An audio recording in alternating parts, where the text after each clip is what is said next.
Hi, welcome. Enjoy the content, subscribe, and turn on notifications. Josh was the kind of man who grew up believing that responsibility came before anything else. From a young age, he worked to help out at home, and when he married Amanda, he assumed that protecting and providing for the family was part of what it meant to love. For years, he kept the same job as a logistics manager at a demanding company, with suffocating goals and workdays that seemed endless. Even with the exhaustion, he always came home with the same smile, trying to bring lightness to an environment that was becoming heavier each day. He did the shopping, the car payments, the internet that Amanda used to keep her social media profiles active. Every bill was paid by him, every achievement of hers was funded by him. But she never acknowledged it. Amanda dreamed of being famous. She spent her days creating content, studying trends, buying designer clothes that she swore she had paid for with her own effort. She used motivational phrases, talked about empathy, said she was an example of faith. She recorded videos smiling, speaking about marriage, respect, fidelity, as if her life were perfect. And the audience believed it. What no one saw was what happened away from the cameras. At home, Amanda had behaviors that hurt. She was demanding, impatient, sarcastic. When Josh hugged her, she turned her face away. When he tried to talk about the future, she said she was busy, that she needed to review comments or think about the next script. If he gave her a compliment, she responded with sarcasm. If he tried to show affection, she treated him with coldness. And still, he stayed. The love he felt for her made him endure in silence. Sometimes, he caught himself wondering if there was something wrong with him, if he was being weak for accepting so much disdain.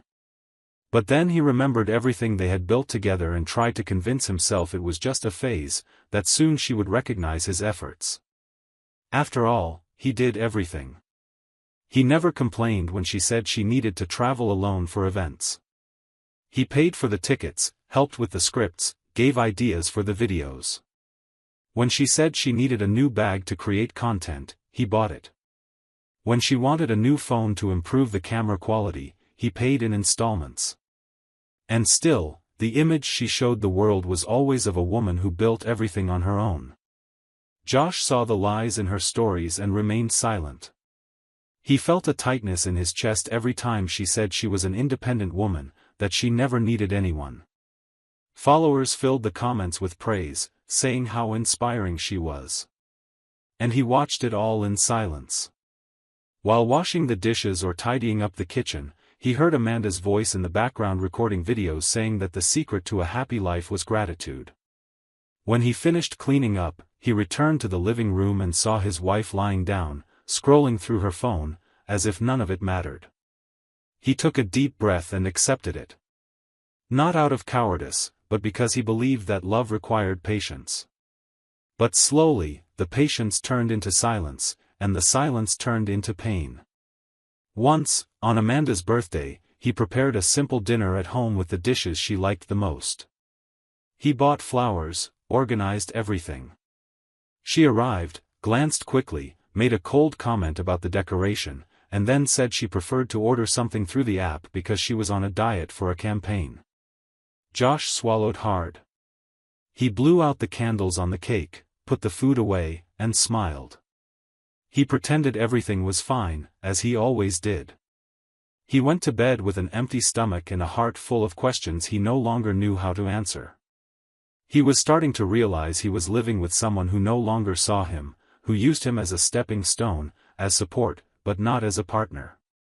And still, he woke up early the next morning, prepared her coffee, left it on the table, and went to work as usual. The routine continued, and he clung to the hope that at some point Amanda would open her eyes. That she would see the man who was there every day, giving everything he had. But Amanda was so wrapped up in the image she created for the public that she no longer knew how to separate the real from the staged. And Josh, though strong, was beginning to feel the weight of being just a supporting character in the life of someone he only wanted to truly love. During lunch break, Josh sat with some co-workers in the company cafeteria. It was one of those days when the body feels heavy, but the mind seems even more tired. He just wanted a few minutes of silence, away from the demands of the company and the absences at home. While picking at his food, one of the co-workers started a conversation.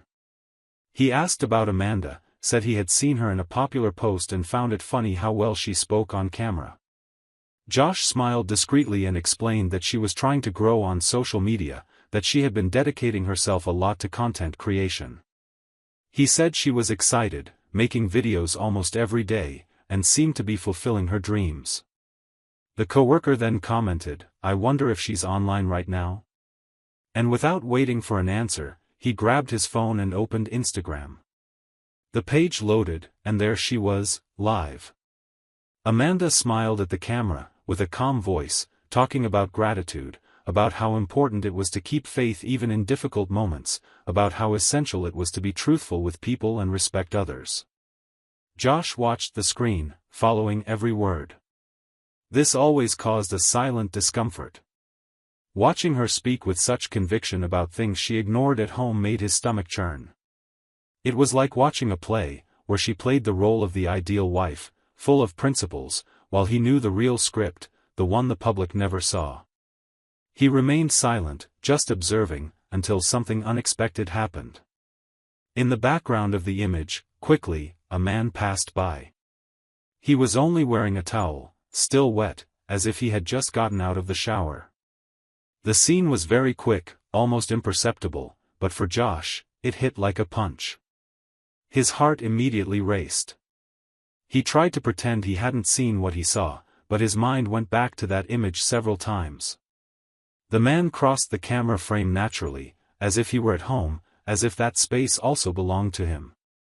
And shortly after, Amanda ended the live stream, without saying goodbye, without explaining, as if something had startled her. Josh sat frozen, staring at the screen, which now only displayed a message that the broadcast had ended. He swallowed hard. Doubt settled in with a force that suffocated him. He still tried to act normal in front of the coworker, who laughed at something and continued talking about trivial matters, unaware that anything was wrong. But Josh could barely hear. His mind was elsewhere. He tried to find a justification. Maybe it was a relative? A cousin? A childhood friend? But the image of the towel, the way the man appeared behind her, it didn't seem casual. It was intimate. It was personal. And it was enough to make everything he had been ignoring for months turn into an alarm. Josh couldn't even finish his lunch. He left the plate still full and walked out of the cafeteria as if he were fleeing from something. What he saw wasn't just a strange coincidence. It was a spark on top of everything he had been swallowing for months. He went down to the parking lot without talking to anyone. He got into his car and drove straight home with his mind racing and his stomach churning. Along the way, he remembered the details, replaying the mental image of that man passing behind Amanda, as if he had every right to be there. It was quick, but clear enough to not be ignored. It was intimate, it was blatant, and ending the live stream afterward confirmed what he already suspected. When he got home, he parked the car carelessly, forgot the keys in the ignition, and ran upstairs with adrenaline exploding in his chest. He burst through the door and entered. Amanda was in the living room, with her phone in hand, smiling as if nothing had happened. She seemed calm, comfortable, as if her husband hadn't been on the verge of falling apart just minutes earlier. Josh didn't greet her, didn't explain himself, he simply threw the question like a punch in the air. Who was the man in the towel who passed behind you during the live stream? Her smile disappeared for a second. Then she looked at him with sarcasm, as if she found it amusing. What man, Josh? Are you losing your mind now? He insisted. I saw him. I was watching. A man passed behind you, only wearing a towel. Then you ended the live stream immediately. She rolled her eyes, gave a mocking laugh, and went back to looking at her phone. She said he was paranoid, tired, maybe imagining things because he was too stressed with work. Josh approached her, staring at Amanda. With every second she pretended, something inside him shattered. She called him insecure, said he needed to trust more, that this was becoming unhealthy. But he knew. He was certain of what he saw. That image, as fast as it had been, carried a weight no words could erase. And now, even in the face of being caught, Amanda hid behind lies with the same ease with which she smiled at her followers, pretending to be someone she never was. Her reaction made him even more uneasy. It was as if she were laughing at his pain. Josh kept insisting, but Amanda stuck to her story. She said there was no man, that the only thing that existed was him making up stories in his head. The argument escalated. She started accusing him of being controlling, of trying to sabotage her dreams, and turned the situation around as if he were the villain. He took a deep breath, chose to stay silent, and went to the bedroom. He lay there, staring at the ceiling, feeling the weight of not having a concrete answer, but with suspicion that was already turning into certainty. The next day, before leaving for work, he still felt uncomfortable. At the office, he tried to talk again with the coworker who had shown him the live stream. He asked if he had noticed anything strange. The friend shrugged and said he hadn't paid attention, that he was more interested in what Amanda was saying. He said that if there had been someone in the background, he hadn't seen it. This left Josh even more isolated with what he saw. He began to doubt his own eyes, but at the same time, something inside him repeated the warning. It wasn't madness. It wasn't exaggeration. And if there was one thing he needed now, it was the truth. Going home that day was different. He no longer carried just the exhaustion of work. He carried an anguish that was eating him alive. It had stopped being just a suspicion. It was an open wound. Amanda continued with the same expression, the same distant attitude, as if the argument from the night before had never happened. Josh observed every move she made, searching for signs, clues, any detail that could confirm what he saw. And it was there, sitting on the couch, in silence, watching her laugh at her phone and plan the next piece of content, that he decided he needed to act. Because continuing to believe in words while his eyes screamed for answers was no longer an option. Josh spent the following days like someone carrying a body without a soul. His hands moved, his eyes focused, his steps led him through the office, but his thoughts were stuck on that image that flashed for seconds, and on Amanda's mocking laugh trying to deny the obvious. He woke up before the alarm, his heart weighed down so heavily. He slept little, his mind creating versions, possibilities, reliving her face telling him it was all in his head, while he knew it wasn't. He had seen it, he was certain, and now, either he sank into a game of lies, or he took action that couldn't be undone. And this time, he knew what he needed to do. On Saturday morning, while Amanda was taking a shower, Josh left, saying he needed to take care of something for work. He went straight to an electronics store. He bought small, high-definition cameras with remote access capability. He carried the package in the car as if holding a bomb. As soon as Amanda left for a photo shoot with a friend, he installed everything in silence. He placed one in the living room, another pointed at the hallway, and one at the entrance to the bedroom. His phone would now show the truth without needing her permission. He was already tired of questions that returned as insults. Now, he just wanted the facts. On Monday, before even leaving the house, Josh sent a message to his manager requesting 3 days off. He said he needed to resolve urgent personal matters and, for the first time in years of work, used the right to step away without giving many explanations.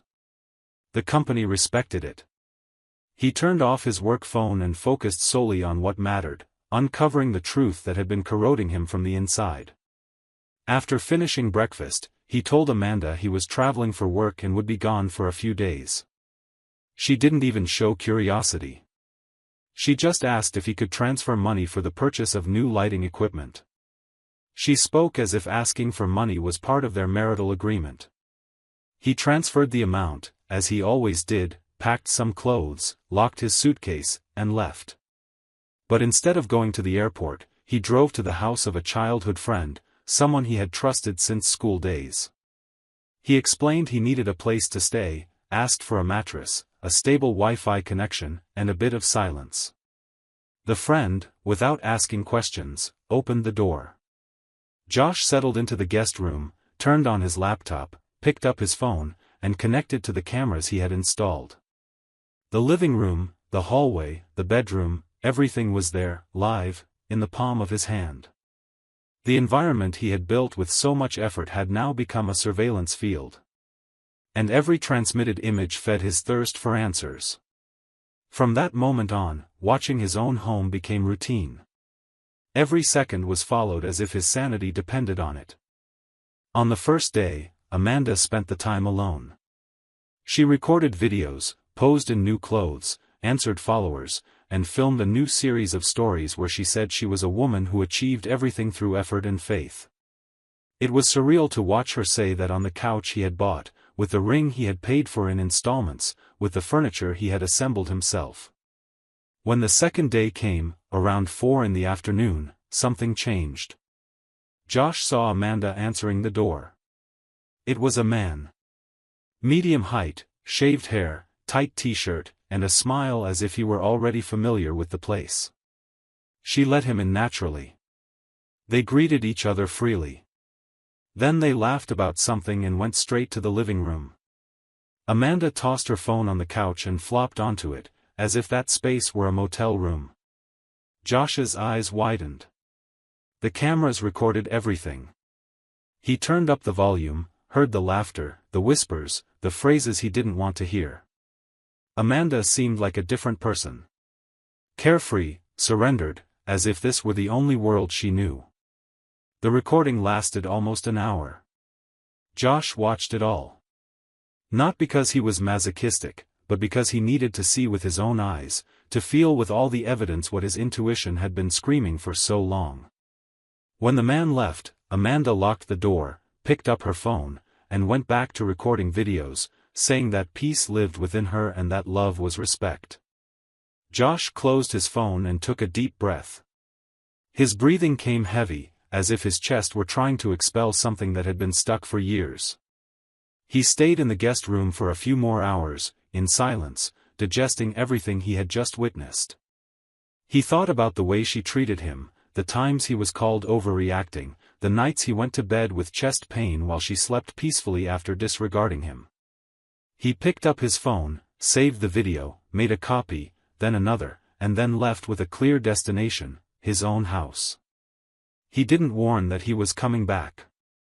He didn't call, didn't send a message. He arrived with the same key as always, opened the door, and entered like a man who had buried a feeling but still needed to look into the face of whoever killed it. Amanda was in the shower. He sat on the couch and opened her Instagram on his phone. He knew the password. He started a live stream on her profile, with the front camera on. When Amanda came out of the shower, wrapped in a towel, she saw her husband on the couch with the phone pointed at her. "You wanted to be famous, right? Now the world is going to know who you really are." On the screen, followers piled up. The image Josh displayed next was the video of the betrayal. Amanda panicked. She tried to grab the phone, begged. She cried, screamed, said it had been a mistake, that the man was an ex, that he had shown up unexpectedly. She said it was a slip-up, that she still loved him, that she didn't want to lose the marriage. Josh remained silent for a few seconds. Then he stood up, stared at the woman as if he had already mourned a relationship that was still alive. He walked to the door and gestured with his head. Amanda understood. She left carrying some clothes, still trying to argue. But there was no more room for conversation. There, his silence was crueler than any scream. And deservedly so. Amanda left with clothes in her hands, barefoot, not knowing where to go. She tried to cover her face with her shirt while crying and talking to herself, as if she still expected Josh to call her back. He remained standing, staring fixedly, without saying a word. When the door closed, he dropped the phone on the couch and sat down like someone who had just ended a years-long war. The videos were saved, the live stream had ended, but the comments were still popping up on the screen. People were surprised, outraged, shocked, and many mocked the situation. Amanda's followers, once loyal defenders of her image as the perfect woman, now poured judgment, memes, criticism, jokes, and theories. Her mask had fallen in front of everyone she had deceived for so long. Josh, with his eyes fixed on the comments, spent some time trying to understand how things had reached this point. Because, for him, marriage wasn't just a ring on the finger or a presence in the house. It was a pact. And he had made this pact with an open heart. Now he saw that, from the beginning, Amanda had been more concerned with building a character for the world than a relationship with him. Her life was a stage, and he was the financier of the spectacle. Only the ticket had cost too much. The next day, the videos began circulating outside of Instagram. Gossip profiles, YouTube channels, groups and messaging apps, everyone was talking about the exposure of an influencer betrayed live by her own husband. The footage captured by the hidden cameras was edited, cut, and spread like gasoline on dry grass. In less than 48 hours, her name was one of the most discussed topics on social media. Meanwhile, Josh asked his lawyer to formalize the divorce as soon as possible. He sent the videos as evidence and requested a block on any attempt at reconciliation. The property where they lived belonged to him, purchased years before the marriage, registered in his name. The bureaucratic part would be simple. The hard part would be dealing with Amanda's desperate attempts. And they came. Non-stop calls, messages saying she still loved him, voice notes crying and apologizing, videos with red eyes, humiliating herself. Then came aggressive messages, trying to blame him for exposing everything publicly. She said he had ruined her career, her image, everything she had built. He listened to every word and didn't respond to any of them. He blocked her number. He let the lawyer handle everything. Amanda, with nowhere to go, moved back in with her parents. Her mother, who had always spoiled her and reinforced the lies she created on social media, called Josh, furious, saying he had gone too far. Josh responded only once. He said he had proof of everything. That the one who destroyed her own image was her daughter. After that, he hung up and didn't answer anymore. With the exposure, brands cancelled campaigns with Amanda. Event invitations disappeared. Followers started vanishing en masse. She tried to delete the videos, change accounts, rebuild her image. Nothing worked. The internet doesn't forget, and the truth had spread with too much force. People who once defended her now exposed her with screenshots, old videos, leaked audio clips. Josh watched it all from afar. Not out of pleasure or revenge, but as a silent warning that those who live on lies are eventually held accountable for them. When the divorce papers arrived, Amanda cried in front of her mother. She signed trembling, knowing that signature also marked the end of the character she had created. After that, she tried to contact him one last time. She showed up in front of the building where Josh worked, with a letter in her hand. He saw her from a distance and went back inside. He asked security to escort her out. And while Amanda was being escorted away, Josh looked out the window and felt, for the first time in a long time, that he was finally free. Free from the theater, the rehearsed lines, the empty promises. The man she brought home also disappeared. When the scandal exploded, he vanished from social media, ignored messages, blocked Amanda, and distanced himself from everything. She was left alone, without applause, without an audience, without the stage she loved so much. She tried to start over as if nothing had happened, but her name now carried a weight that was hard to erase. She started giving small interviews, saying she had been a victim of her own naivety. She said she regretted it, that everything happened because she was emotionally fragile. But no one bought that version anymore. Meanwhile, Josh moved on with his life. He changed his phone number, redecorated the house, removed everything that reminded him of Amanda. He distanced himself from social media and returned to living more simply. He started visiting his parents more often, picked up old hobbies, reconnected with friends he had neglected because of her demands. And in one of those conversations, he said something that stuck: she wanted fame. I just delivered what she truly was. He didn't say it with anger. He said it with relief. Because it wasn't about pain anymore. It was clarity. The kind of clarity that comes when you stop making excuses for actions you always knew were wrong. Months later, in an anonymous post by a former follower of Amanda, someone commented, "Josh just showed the world what many live in silence." Some people feed on lies so naturally that they even start believing them. But the truth, when it arrives, can be destructive. And sometimes, it needs to be. Josh never liked that comment. But he read it. And inside, he thanked. Because some stories don't need a continuation. They need a fair ending. And his had arrived with force. An ending that, though painful, restored to him what he had lacked for all those years: self-respect. Thank you for watching the video. If you enjoyed it, don't forget to subscribe to the channel and turn on notifications so you won't miss any updates. See you next time.